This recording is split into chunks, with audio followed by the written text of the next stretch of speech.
Welcome to our first presentation in the new work slot here.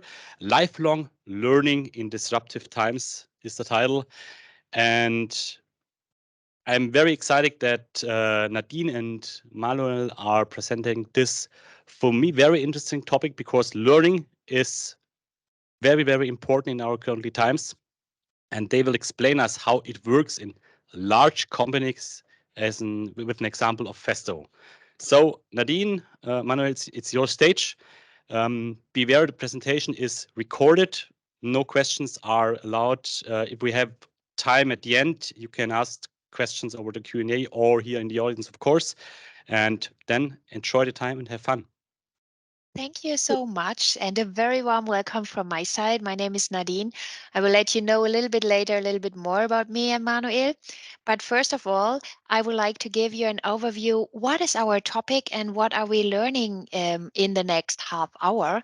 And I'm very happy that you introduce ourselves in that learning is so important today, and for the future it will become much more important. And that's the reason we bring to you the topic of lifelong turbo learning in disruptive times.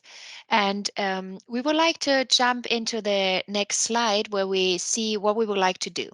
Of course, we would like to give you a little introduction in the next 30 minutes about lifelong learning and what does it mean. And of course, we would like to face on the topic of the impact of disruption on employees. Why is disruption and learning, what they have to do with each other? The next point will be turbo learning, the disruption in learning, and the role manager as enablers, role models, and supporters. And last but not least, we would like to have some minutes time to look on the role of L&D, which means learning and development, in enabling turbo learning. And for all of that, on the next slide, I would like to introduce myself. My name is Nadine Vöhringer. I'm at Festo responsible for the topics of learning and people development. And I'm very happy that I have Manuel with me. He is right now in Barcelona. I'm close to Esslingen home office, so I'm glad that all the technique works in all these different locations. So Manuel, I would like to hand over to you. Yes, thank you. Also, welcome from my side. I'm in a hybrid situation, so I have audience in front of me and you at the camera. So also challenge, yeah, but it works as far as I see so far. Yeah, my name is Manuel Schmidt. I'm in Nadine's team, and I'm working in the area of learning, innovation, and communication. And yeah, we put together a few slides, not so many, but we have at the end also room for questions. So we try to take us with you, you with us, in the area of learning now. So first of all, in the title it says disruption. So again, just a short summary. What is disruption?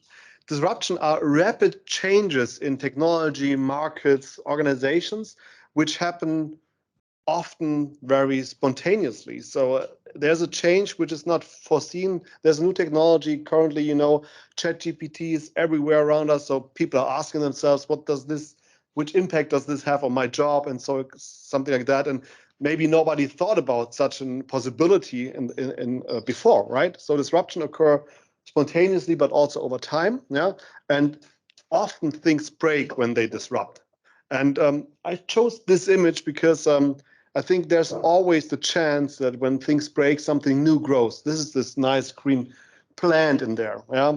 And which impact disruption could have on us as employees, that's what we have on this slide. So, of course, you know, when something breaks, yeah, you have to adapt. It's broken, there's something new, so you need to have, there's increased demand for adaptability and for learning, of course. That's why that's also our topic today, because things are changing, and we need to adapt to that. Yeah? Yes, and to be really agile, that's the second point. They are very closely related. Learning and being agile, you know, it comes together, and we will go more in detail to that on the next slide. And of course, an impact could be, as we see here on the last. This point is not working as it should be, but of course, you know, when organizations are changing, yeah, it could be that you also lose your job. So that's also a risk, yeah, for disruption. But since we don't want this to happen, yeah, we would like to show you, okay, how do we embrace disruption, yeah, and how do we make best of it from different perspectives, yeah. And we start with our individual employee perspective. So the heading says the turbo learning, the disruption in learning. First of all, very important to state, turbo learning is not a new feature or not a new method how we learn. You know, learning is a process that takes still the same time. Yeah, we still have to receive knowledge and to digest it until we get it in our brains. Yeah, I think turbo learning is more like a requirement. Yeah, because the world is changing so abrupt and fast as never before. So to keep pace with this changing environment, we need to become faster in learning, and that means actually to be more agile in our head. So we say it's actually an attitude or a set of attitudes that come together to be quicker in identifying learning needs and learning opportunities. And we listed on this slide 4 points which help us to become faster in the adaptation process, if you want like that. Yeah. So first of all, I would like to start in the top left corner.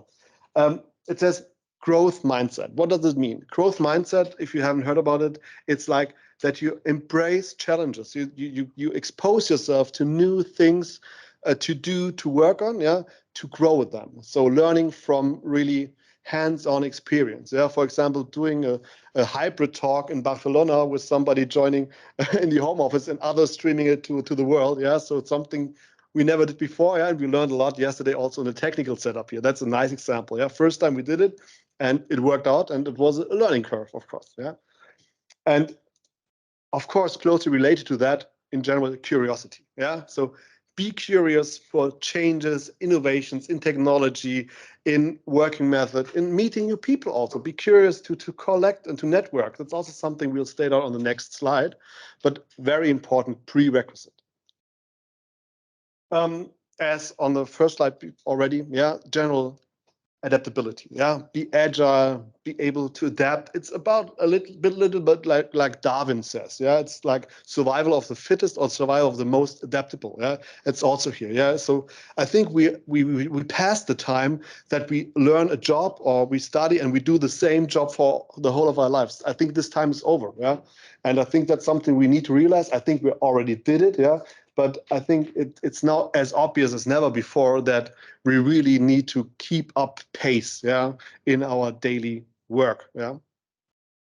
And last but not least, and very important, and we have this also bound in deeply in our learning strategy, which we will also show you on the last slide, self-direction.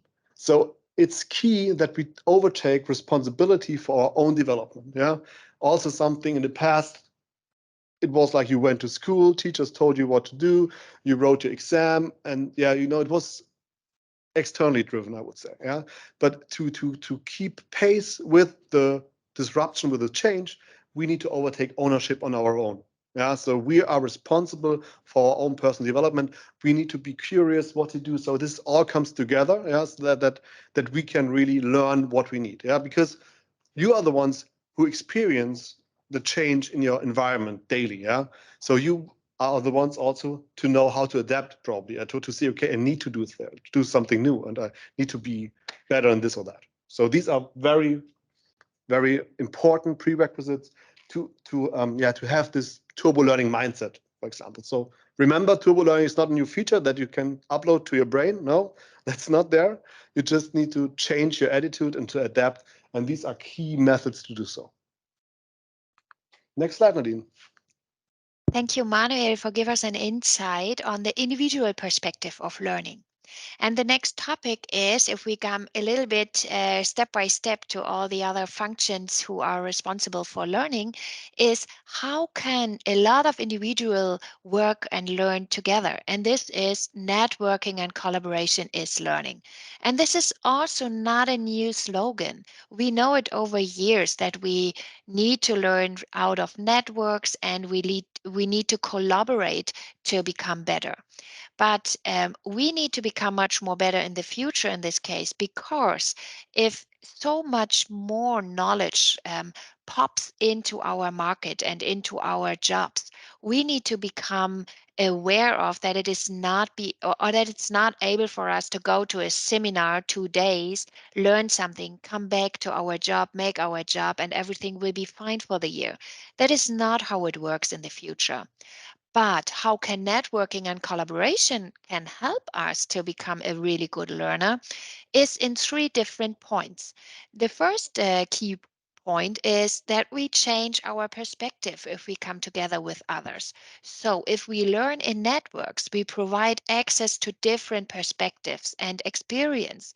We hear and learn a lot about what does the other learned in situation, what are their experience, what was maybe the starting point of the other people to jump into the process or into the project, and how was the learning process and the learning experience for the other people. So changing the perspective is very easily able to do for you in collaboration or in networks.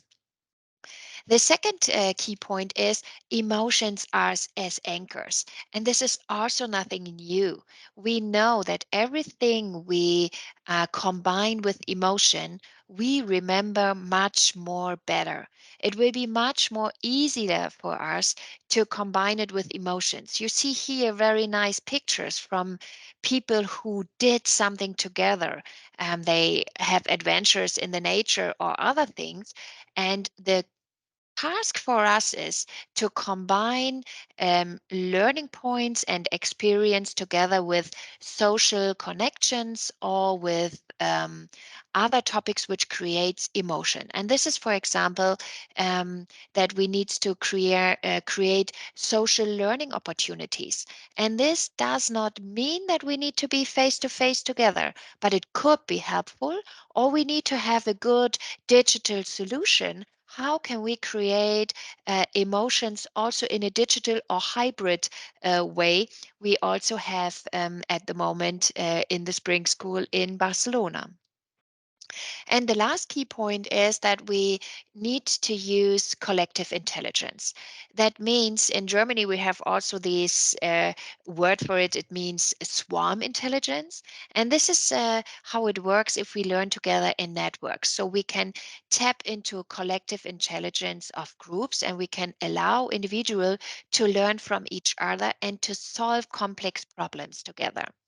We do not have to solve the problems by ourselves.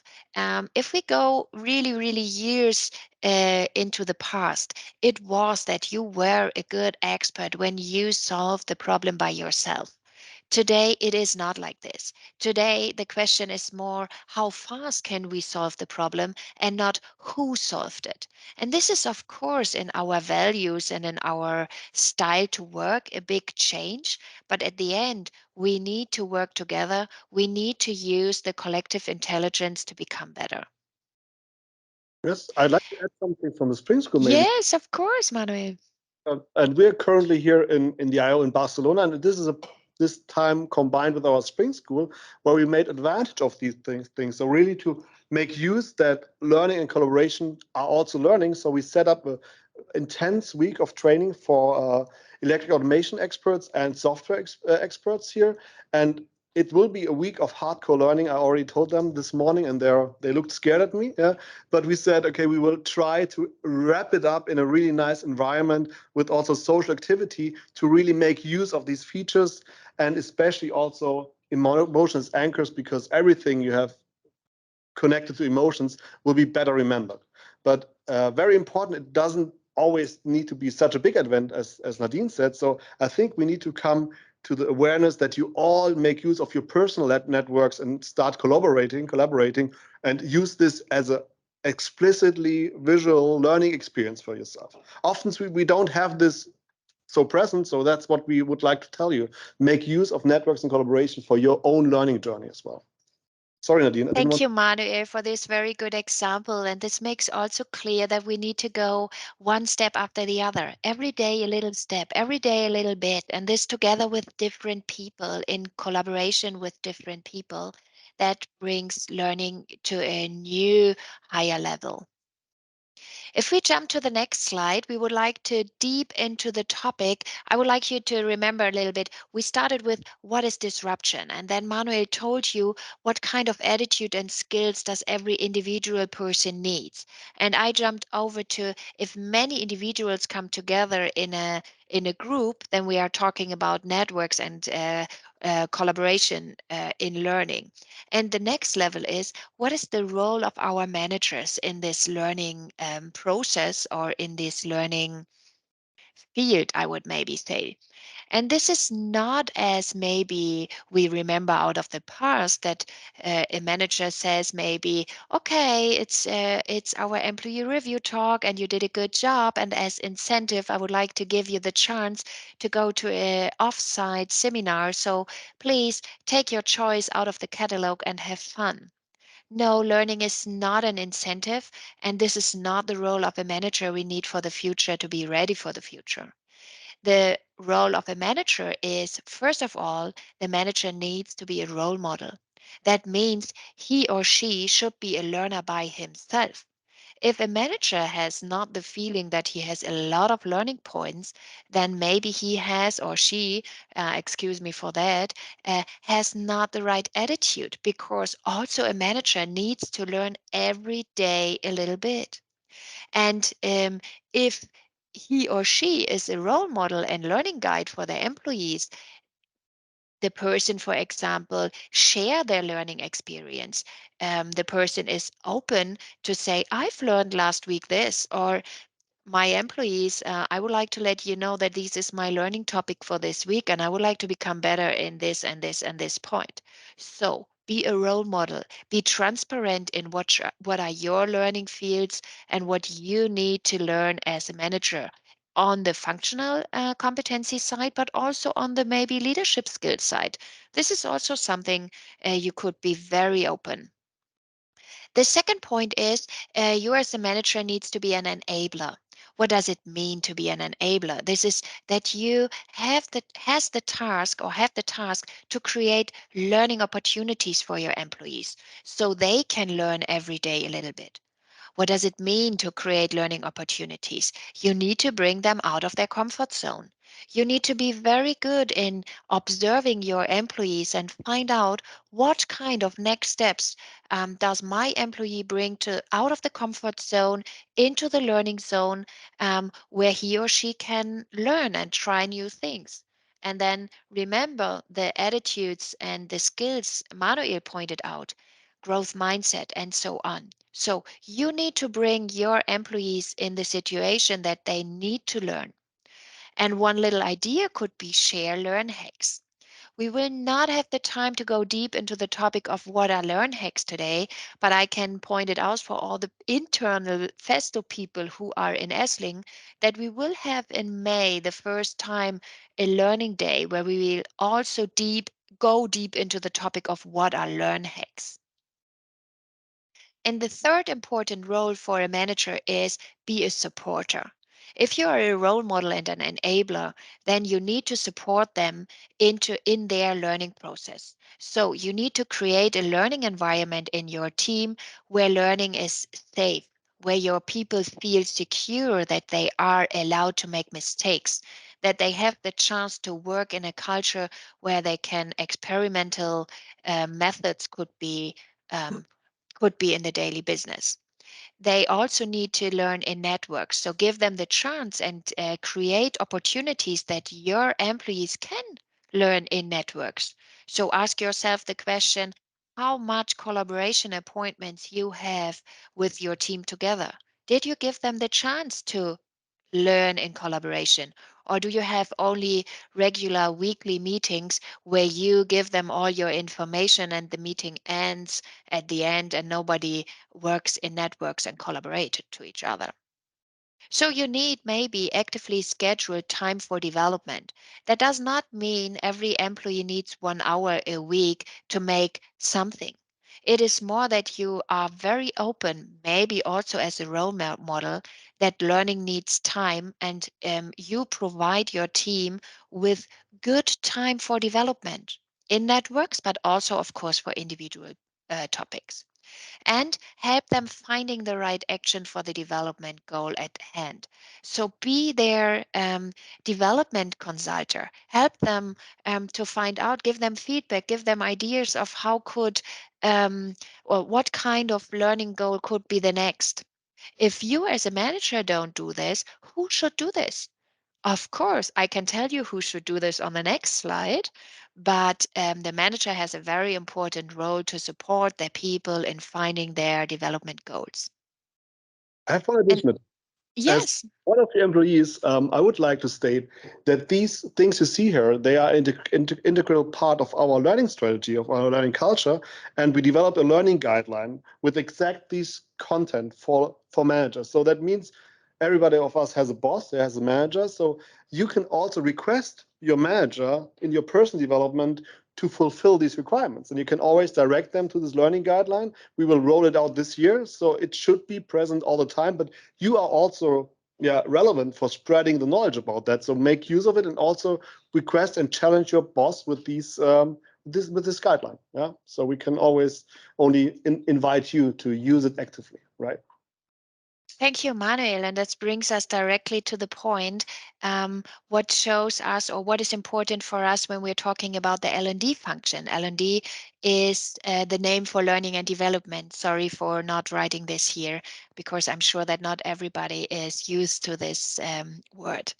But I would like to give you an insight how we in Learning and Development Department looks at this topic. And you see here in the middle a triangle, which has three corners with the topic of learning culture, which means how are we learning, or how would we like to force that we learn. Then we have the topic of the portfolio, and this is what are we learning? And last but not least, we need to focus on the infrastructure of learning. That means where are we learning? And all these triangle corners bound together, fostering the mindset that learning can become ready for the future. And I would like to give you the short introduction of the learning culture again. And this is exactly what Manuel pointed out in the last sentence, is who is next to the manager responsible for the for learning is the self-responsibility of every learner. So in our culture, we say very clearly, we need to focus on learnability. That means how are we able to learn, and how can we support our learners with methods and skills to learn, to be ready for the future in all these information to find the right things, for example. And we need self-responsibility for learning. The time ends where people can say, oh, my boss didn't told me what I need to learn. It's not our future. The future is everybody needs to be aware of their own fields of learning, and they need to sit on the driver's seat on the learning car. Yeah, you are the driver of your learning car, so you need to be self-responsible for it. And of course, the other point, you see it on the right-hand side, is leadership responsibility. These two very important things, and this is what I've told you before, are important for our learning culture. So if we have employees who are self-responsible and managers who take their leadership responsible and understand what their contribution to the learning process is, we create a much more better learning culture. And of course, we know that it is the change. It is not a change, not because of our employees and our leader does not want to do this. We know that you have a lot of tasks to do in your daily business. And it's more that we need to focus on the topic, which brings us one step higher at the end. And we need to learn to invest time in learning, and in the manager needs to take their responsibility for learning activities. And the last 2 points, what and where, Manuel will point it out. So I would like to hand over again to Manuel. We just got the 5-minute warning, so I will run quickly over this part. So very important portfolio, what we learn. So our challenge is becoming even more complex, providing an attractive portfolio for our complete employee mass at Festo. So we come from basic learning content which everybody can use whenever he or she would like to use it. This is something we do currently with LinkedIn Learning, and it reaches up to a very strategic Festo specific content which we create in trainings or in events like that, or in online trainings as well. Yeah?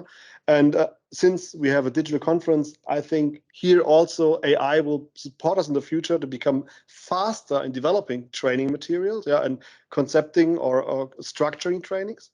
And talking about the infrastructure, it's not only technical infrastructure, it's also learning rooms and opportunities or workshop areas, whatever. But I think when we look on the digital part of it, I think even here will artificial intelligence support us in the future to become better identifying what might be learning opportunities, learning content for employees. So I think there's a big part of development, and we actually need it. It becomes more and more complex, and we cannot keep pace with this change with manual work. So we really need to automate and digitalize this much more in the future. And this is our challenge. This is our opportunity to grow, to embrace new challenges, and develop a growth mindset on our own. So thank you for listening to us. Are there any questions from here, from the crowd online? I see one raised hand here. Sebastian, would you like to step to us? Yeah, come here so we hear us. Okay, there's coming one for the question. You can meanwhile type your questions if you would like to. Hey, thanks for the talk. It's more a comment than a question. I just wanted to point out that before we actually get to a point where we define learning portfolios, where we define learning partners and learning platforms, I think the first step in many of those initiatives is people having time to investigate for themselves. And this, I want to stress this point, because especially all you guys probably here and in Festo as well, in HQ as well, many sort of new topics and new technologies that you use come from people like being on their internet and having a look for a solution in a forum or something. I just want to stress the point that this has to be the first step in many initiatives, and people have to let their employees do that and give them time to do that. Thank you for this very important time. This is exactly what I would like also to point it out with the role of managers. Yeah, if they are enabler and supporters, they need to support also learning activities. And if managers does not understand that if my employees don't learn right now to be ready for the future, the department or the whole scenario or project, whatever the topic is, will not be ready for the future. So it's not anymore a question of nice to have. It's a must have to be competitive and to be able to work in the future.